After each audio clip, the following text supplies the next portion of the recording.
Welcome to A Verse. This is a podcast about poetry, which really means this is a podcast about life, words, beauty, nature, love, loathing, loss, rhythm, and rhyme. About everything and nothing and all that falls between. So, who am I to be talking about poetry? I'm a lover of poetry. All poetry, you ask? Of course not. Any more than I'm a lover of all chocolate. But I am definitely, passionately pro-poetry. So how did this happen? Well, I had a little prompting. I was the child of a poetry lover. My dad. My dad wrote poetry his entire life, but he rarely let anyone see it. He read poetry, he recited poetry, he spoke it out loud whenever it came to mind. My dad loved poetry. So was he some stuffy professor type? Oh, God, no. My dad had a penchant for bawdy limericks that often worried my poor mother on my account, but she needn't have fretted. My dad knew the kinds of poems kids loved. We grew up on a beach, and whenever he saw a pelican, my dad would always say, "What a wonderful bird is the pelican. His beak can hold more than his belly can." And through those few words, a bird I might never have noticed or maybe have thought ungainly or gawky or just big and brown became an object of great fascination. And that's one way I fell in love with poetry. Poetry lit my world up. But I also fell in love with it because my dad was so determined that I loved poetry as much as he did that he paid me $1 for every Shakespeare soliloquy or sonnet I could memorize. Now, this was the early 1970s, and I got 25 cents a week allowance. $1 to memorize some words? You bet. What he knew, of course, is that when Shakespeare's words began to roll around my mind, they would set it on fire. Why? Well, first of all, Shakespeare wrote in iambic pentameter. And for those of you who have forgotten everything you learned in your English class the moment it ended, here's what you need to know. An iamb, I-A-M-B, is a beat in a line of poetry consisting of an unstressed syllable followed by a stressed syllable. Da-dum, da-dum. And pentameter just means there are 5 of those iambs per line. Da-dum, da-dum, da-dum, da-dum, da-dum. Shall I compare thee to a summer's day? Shall I compare thee to a summer's day? That's iambic pentameter. But the real question is, why are these lines so memorable? Would they be as memorable if they were, say, "I'm thinking you're a lot like a July afternoon"? Probably not. But why not? Well, first of all, I'm not Shakespeare.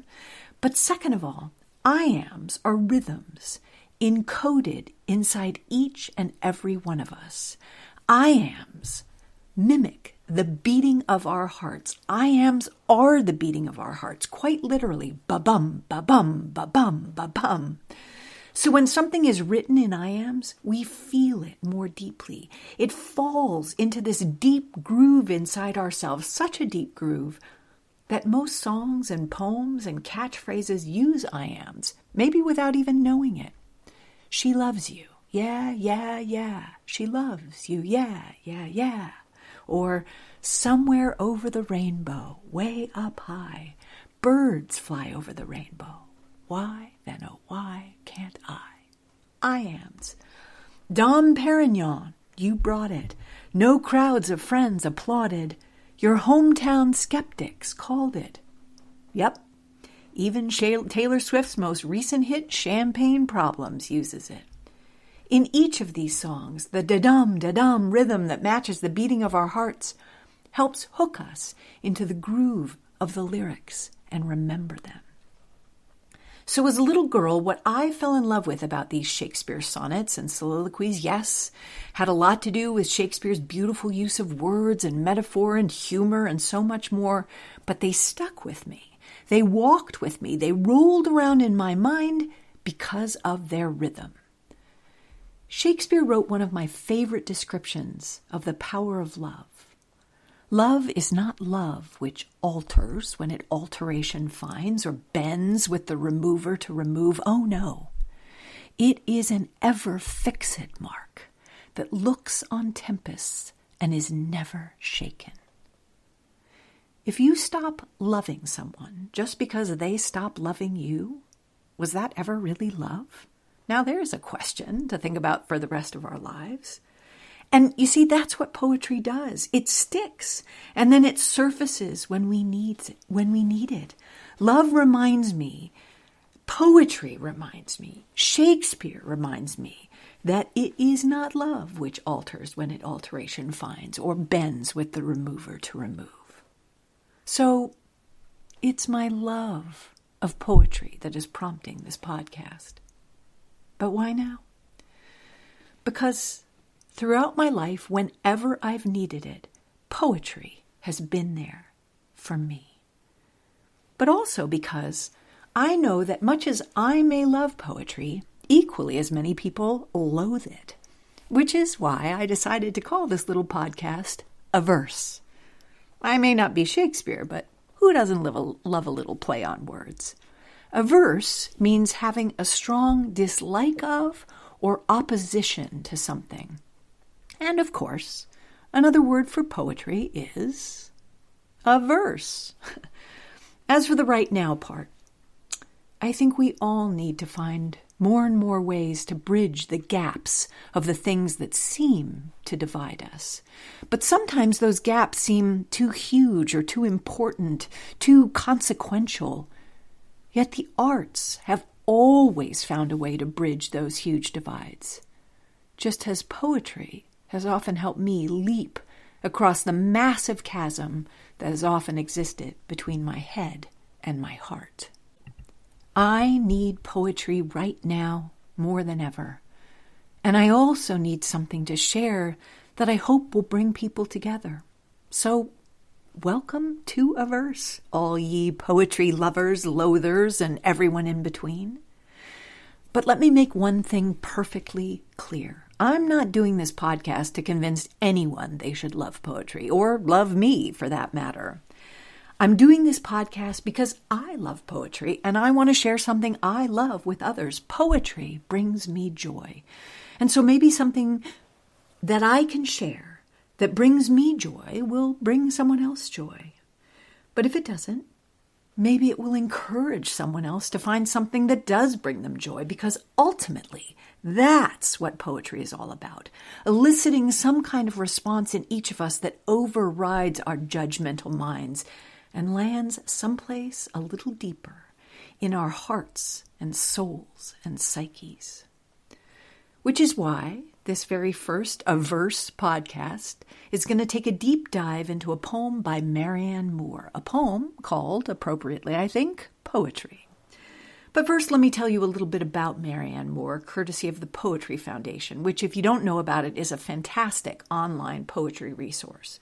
Marianne Moore, born in 1887 and died in 1972, wrote poetry, according to the Poetry Foundation, characterized by linguistic precision, keen and probing descriptions, and acute observations of people, places, animals, and art.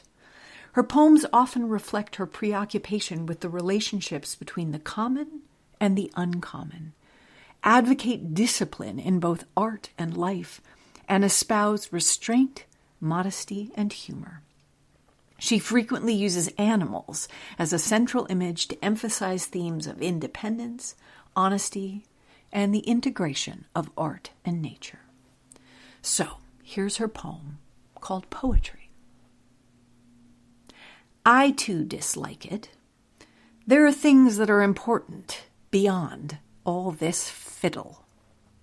See how she does that? Right there, she hooks us.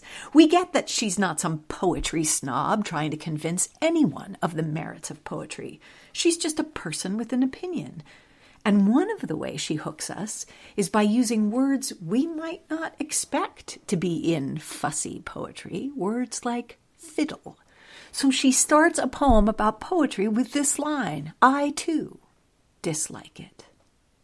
There are things that are important beyond all this fiddle." But then, right after that, she throws us a curveball. Reading it, however, with a perfect contempt for it, one discovers that there is in it, after all, a place for the genuine. Hands that can grasp, eyes that can dilate, hair that can rise if it must. These things are important not because a high-sounding interpretation can be put upon them, but because they are useful. See? Marion Moore allows us, invites us even, to approach poetry with a perfect contempt. She invites the loathers of poetry, but then she warns us that even in contempt, we will probably find that there is something real in poetry that can't just be dismissed. Not because poetry is important in and of itself, being high-sounded or high-minded, but because poetry can elicit a visceral response, hands grasping, eyes dilating, hair rising. And these visceral responses are useful. Now, that's been the case for me, for sure. Poetry has been useful to me because it has explained the world or guided me through it when I've needed it, when nothing else seems to do the trick. Poetry uses words which I love, words which I understand, but in ways that leave everything open to interpretation, not locked down and literal. Which is why I find my place in the world through poetry, where I often don't through the black and white instructional thinking that we're often offered up. But Moore does warn us, not all poetry works this way. As with everything, some of it is just, crap.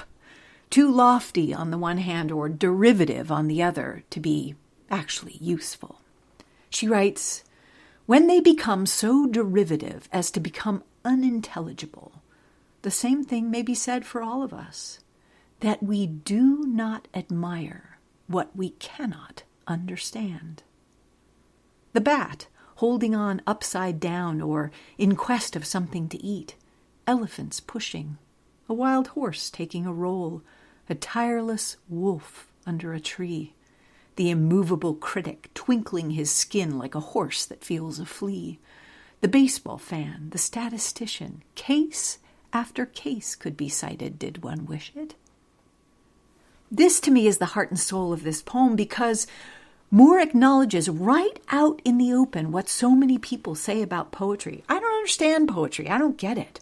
But then Moore reminds us of all the other things we may not understand, like why bats hang upside down or why horses roll or why sports fans care so much or statisticians. Certainly statisticians. Moore uses all these examples to help us see this simple truth. We do not admire what we cannot understand. But she does it in such a way that in that list of things, we might, each of us, find something we do understand and admire. Baseball. I love baseball. Numbers? Not so much. Horses, on the other hand, I adore. Bats? Bats. But suddenly we see that by identifying with something we love, what she has written is true. We do not admire what we cannot understand. No one likes to feel stupid, and often the way poetry is taught makes people feel stupid. But here's the flip side of that equation. What we admire, what we love, we seek to understand. I loved horses, so I've learned everything about them, just as I've learned so much about baseball.